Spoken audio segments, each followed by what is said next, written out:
Everyone, and welcome back to the channel, and today I'm going to walk you through how to fix COD mobile payments in 2025.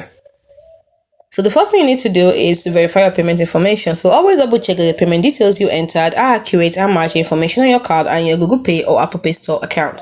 Next, to check your balance or credit limit. Ensure that you have sufficient funds or available credit to cover the purchase amount. If all this doesn't work, then you can try a different payment method.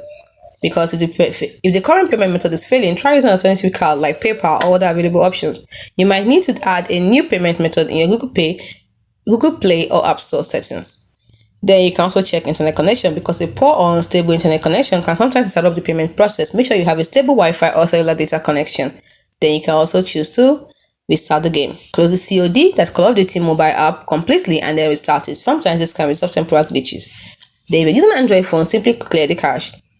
Then you can also check for Google Play or App Store issues. Occasionally there might be issues with the Google Play Store or Apple Pay Store themselves. Check if there are any reported outages or problems. If none of the above steps work, the issue might be on the Call of Duty mobile or the payment platform side. Contact COD mobile support or the customer support for your payment method for further assistance. It is important to know that sometimes payment failures can be due to temporary issues that can resolve on their own. Waiting a short while and trying again can also be a solution in some cases. Hope you found the video helpful. Do not forget to like and subscribe to the channel for more. Thanks for watching. See you in the next video. Bye for now.